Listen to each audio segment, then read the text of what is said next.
Well, I've seen Daredevil Born Again as it debuted its first 2 episodes. Heaven's half hour. Only a half hour. It ran a little longer than a half hour. And Optics. Optics, because, you know, Matt Murdock's blind. Get it? Tee-hee, tee-hee. Anyway, what to make of it? Well, it starts off pretty good. And the opening scenes are... what I take from it is stuff that had to be shoehorned in when they reshot this whole thing, from the comedy it was supposed to be to the more serious, dark, gritty crime drama that it is apparently going to be. So it's kind of almost like a transition scene to where it's passing off the baton from the Netflix series to the MCU series, or the, you know, D plus MCU series, however you want to put it. Technically, they were in the MCU. They did mention the Avengers and stuff like that in the Netflix series, but there was obviously this border between the two entities at the time. So you get a little setup. You get some Daredevil action. And I hope you enjoy it, because for the rest of the show and the second episode, you get no Daredevil. So, not that there aren't some cool scenes between Matt Murdock and Fisk and all of that, and the development of what's happening. It's, for the most part, fine.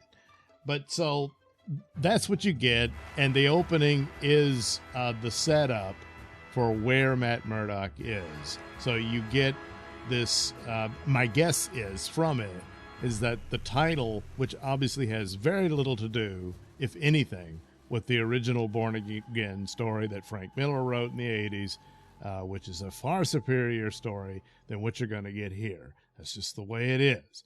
But they took the title because this is sort of a, you know, a soft reboot of Daredevil for the MCU proper. And now they find themselves in the position where they're desperately dependent on this thing being successful.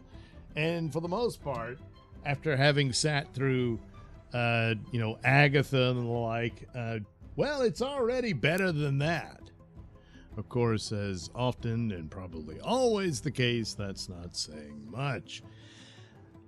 The atmospherics are good and all that. There's some wonky CGI here and there. I've often been very forgiving of that, and I'm pretty much here with that as well. The costume, it's much more brighter red, and maybe that's a mistake. But for the most part, it's fine. There's a battle. Again, I don't want to spoil too much, but it's Bullseye. He was in the original series as well. They almost have a Bullseye outfit for him, and they didn't do it. I just like, why not just do the little symbol? But anyway, so they do that. There's a brief snippet in like a news report on the White Tiger, and for the most part, that's all you get. There's more about that character and everything through the overall story, but I'm only 2 episodes in, so we'll see how that goes. Okay, all of that stuff's fine. Confrontation with Wilson Fisk and Matt Murdock and that sort of thing is fine as well. It's pretty good. Matt's moving on with his life. In this, you get some details there. It all plays out fairly well. But they just can't help themselves. So, can you guess what Wilson Fisk running for mayor is really all about? So there's more on the nose stuff, but here it's just no doubt.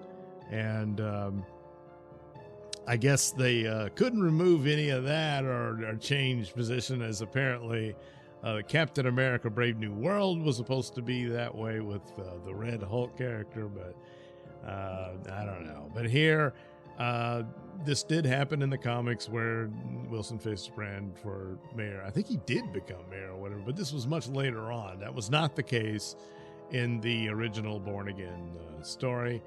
And of course, I guess just by the setup of this, you have to consider that the Echo show was indeed canon, because his ideas of running for mayor was percolating at the end of that show. But he doesn't seem to be the defeated, broken man that he was supposed to have been at the end of that series. So that's sort of canon. But anyway, so yes, the allusions to Trump presidency and whatnot is just impossible to deny for something like this.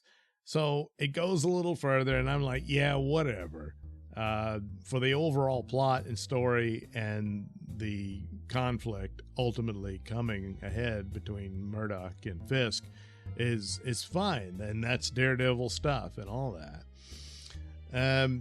But eventually you get to this point, and this does involve the White Tiger character, and a bit of what I have to conclude, and most definitely considering what they were about to do at the end of the second episode, that these are bad cops, they're corrupt and whatnot, and one of them displays a skull tattoo, which is like the Punisher symbol. Now, for a while there, and Marvel Comics jumped on this as if the Punisher symbol was seen as rather popular among law enforcement. Some police officers had it. They could have the little Punisher patch on their uniforms and stuff like that. And Marvel Comics decided to change the Punisher logo. Ultimately, they destroyed the Frank Castle character, made him a homicidal maniac type thing and a villain. Brought his wife back from the dead just so she could tell him she always hated him. And stuff like that, you know. Whatever, but that whole insanity over the skull symbol and this anti-cop attitude of what came out of that is displayed here, and there's just no doubt that that's what that's about. Now, of course, we know the Punisher will appear in this series and all of that, but if this is the narrative where he's going to think, oh no, I inspired really bad, police officers and police brutality and whatnot, and that's how they're going to follow through on that, then that's going to kill the show. If it's of this sort of nature and whatnot. If you have some, criminal cabal and you have crimes being committed under the Wilson Fisk administration, which you would expect because he's been a criminal all his life and a mob boss and all this sort of thing, having corrupt cops that are loyal to him or whatever, would stand to reason. But that's not what they're doing. It doesn't appear to be. It's only 2 episodes. There's some good stuff in here. But it's Disney, So it's hard, even though it's a brief scene. It really is. And hopefully it flows out in a more credible narrative rather than preaching yet again. And it's it'll seem amazing when they don't than it actually is, but the odds are it will. Can't just do a superhero adventure thing. There's some elements to it and it's even more comic booky than the original Netflix series, which I'm perfectly fine with, which can go into its favor. And I don't know where they're going to go with White Tiger, but, we'll see. Hopefully this isn't it. I thought he was going to have more action and stuff, and maybe he will. But, we'll see how that unfolds. But so far, there's just really telling signs there that at the heart of it, it's got a problem. But again, it's only 2 episodes. And they need to hurry up and get to some Daredevil action and whatnot. But the premise is he's decided to abandon the Daredevil identity.